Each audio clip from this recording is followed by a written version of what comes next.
Cari fratelli e sorelle, buongiorno.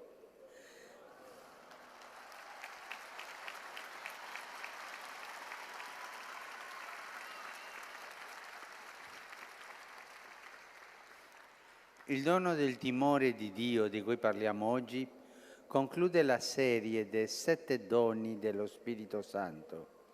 Non significa avere paura di Dio, no, non è quello. Sappiamo bene che Dio è Padre e che ci ama e vuole la nostra salvezza e sempre perdona, sempre. Per cui non c'è motivo di avere paura di Lui. Il timore di Dio invece è il dono dello Spirito che ci ricorda quanto siamo piccoli di fronte a Dio e al suo amore e che il nostro bene sta nell'abbandonarci con umiltà, con rispetto e fiducia nelle sue mani. Questo è il timore di Dio, questo abbandono nella bontà del nostro Padre che ci vuole tanto bene.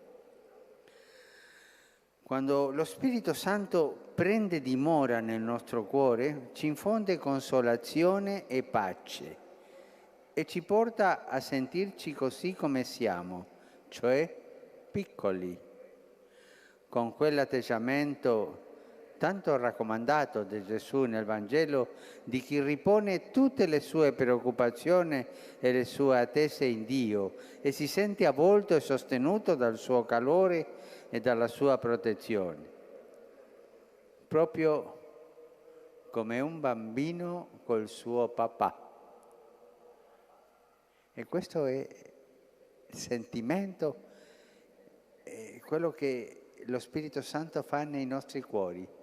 Ci fa sentire come bambini nelle braccia del nostro papà.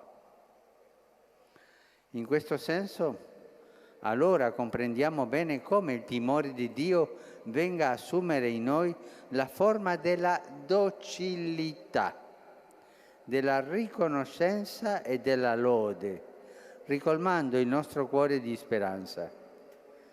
Tante volte, infatti, non riusciamo a cogliere il disegno di Dio e ci accorgiamo che non siamo capaci di assicurarci da noi stessi la felicità e la vita eterna.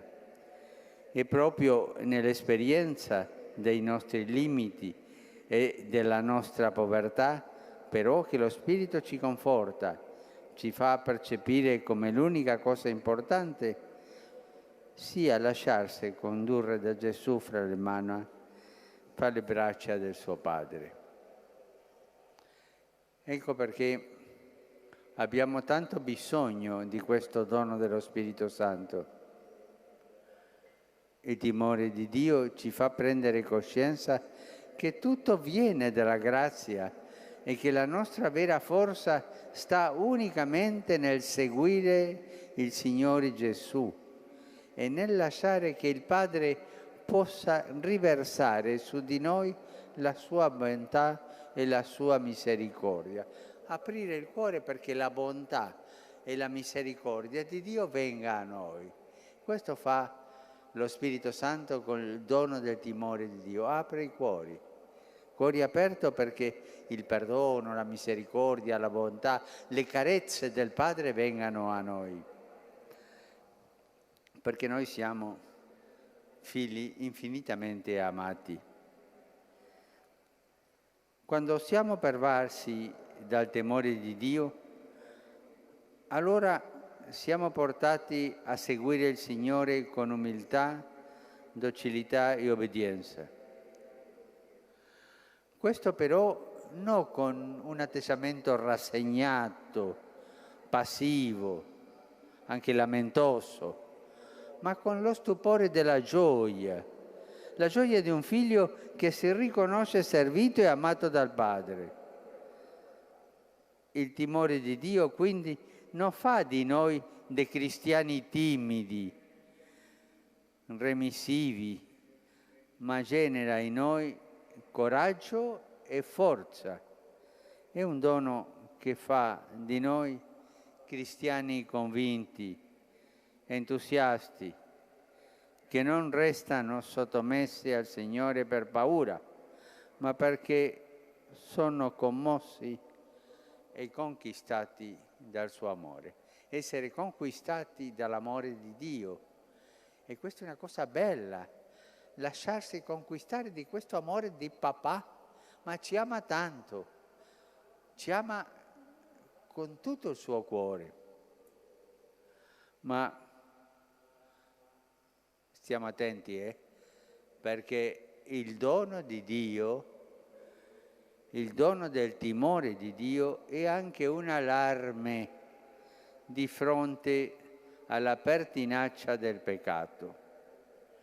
Quando una persona vive nel male, quando bestemmia contro Dio, quando sfrutta gli altri, quando li tiranneggia, quando vive soltanto per i soldi, per la vanità o il potere o l'orgoglio, allora il santo timore di Dio ci mette in allerta. Attenzione! Con tutto questo potere, con tutti questi soldi, con tutto il tuo orgoglio, con tutta la tua vanità, non sarai felice. Nessuno può portare con sé all'altra parte nei soldi, nel potere, nella vanità, nell'orgoglio, niente. Soltanto possiamo portare l'amore che Dio Padre ci dà, le carezze di Dio accettate e ricevute da noi con amore, e possiamo portare quello che abbiamo fatto per gli altri. Attenzione, non mettere speranza nei soldi, nell'orgoglio, nel potere, nella vanità. Questo non posso prometterci niente. Penso, per esempio, alle persone che hanno responsabilità sugli altri e si lasciano corrompere. Ma voi pensate che una persona corrotta sarà felice dall'altra parte? No, ma tutto il frutto della sua corruzione ha corrotto il suo cuore e sarà difficile andare dal Signore. Penso a coloro che vivono della tratta di persone e del lavoro schiavo. Voi pensate che questa gente ha nel suo cuore l'amore di Dio, uno che tratta le persone, uno che sfrutta le persone col lavoro schiavo? No, non hanno timore di Dio e non sono felici, non sono. Penso a coloro che fabbricano armi per fomentare le guerre. Ma pensate che mestiere è questo? Ma io sono sicuro che se io faccio adesso la domanda, quanti di voi siete fabbricatori di armi? Nessuno, nessuno, perché questi non vengono a sentire la parola di Dio. Questi fabbricano la morte, sono mercateri di morte e fanno questa mercanzia di morte. Che il timore di Dio faccia loro comprendere che un giorno tutto finisce e che dovranno rendere conto a Dio. Cari amici, il Salmo 34 ci fa pregare così. Questo povero grida e il Signore lo ascolta, lo salva da tutte le sue angosce. L'angelo del Signore si accampa attorno a quelli che lo temono e li libera. Chiediamo al Signore la grazia di unire la nostra voce a quella dei poveri per accogliere il dono del timore di Dio e poterci riconoscere insieme a loro rivestiti della misericordia e dell'amore di Dio che è il nostro Padre, il nostro Papà. Così sia.